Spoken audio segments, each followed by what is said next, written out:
Hello and welcome to English Express. I'm thrilled to have you here for another deep dive into English grammar.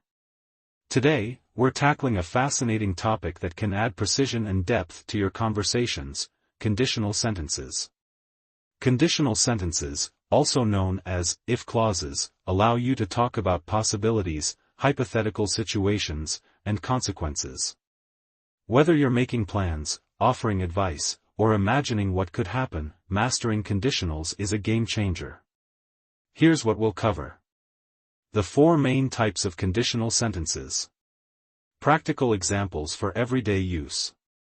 Tips to use conditionals with confidence. Let's get started. What are conditional sentences? A conditional sentence consists of 2 parts. The if clause describes a condition: if it rains. The main clause describes the result: we'll stay indoors. The key is understanding how different types of conditionals express different levels of possibility or time frames. There are 4 main types of conditional sentences. Let's explore each. 0 conditional. Used for facts, general truths, or things that always happen under specific conditions. Structure: if plus present simple, present simple. Example: if you heat water to 100 degrees Celsius, it boils. First conditional. Used for real and possible situations in the future. Structure: if plus present simple, will plus base verb. Example: if it rains tomorrow, we'll cancel the picnic. Second conditional. Used for unreal or hypothetical situations in the present or future. Structure: if plus past simple, would plus base verb. Example: if I won the lottery, I would travel the world. Third conditional. Used for hypothetical situations in the past, things that didn't happen but are imagined differently.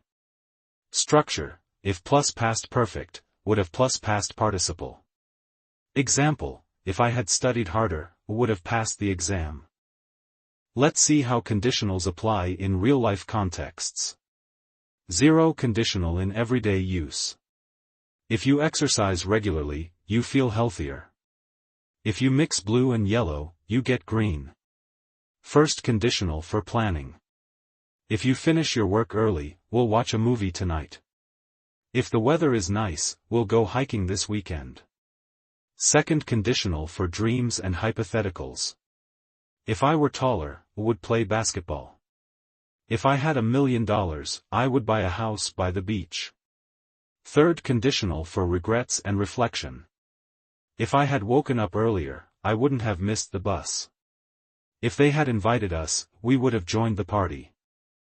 Sometimes, we combine different conditionals to talk about past actions and their present consequences. These are called mixed conditionals. Example 1. If I had studied medicine, past, I would be a doctor now, present. Example 2. If she were more careful, present, she wouldn't have broken the vase, past. Mixed conditionals help you describe complex scenarios effectively. Here are some tips to master conditionals. Practice with real-life scenarios. Write or say sentences related to your daily life. If I wake up early, I will go jogging. If I had prepared better, I would have aced the interview. Learn set expressions. Some conditional sentences are commonly used. If I were you, I would. Offering advice. If it's okay with you, let's. Making suggestions. Use context to clarify meaning. Conditionals can have subtle nuances. Pay attention to tone and context to ensure your message is clear. Combine with modal verbs. Modal verbs like could, might, should, and would work well in conditionals. If we leave now, we might catch the train. If he studied harder, he could get a scholarship. Avoid these pitfalls. Using the wrong tense. Incorrect one: if I win the lottery, I would buy a car. Correct one is, if I win the lottery, I will buy a car. Confusing conditionals. Incorrect: if I would know, I will tell you.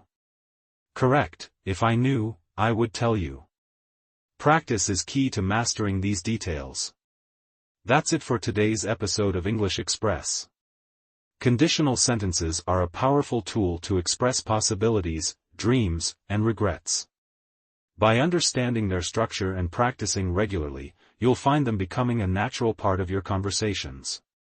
If you enjoyed this episode, please like, share, and subscribe. And don't forget to comment with your own conditional sentence. We'd love to hear your creative examples. Thanks for tuning in, and I'll see you next time. Keep practicing, stay curious, and never stop learning.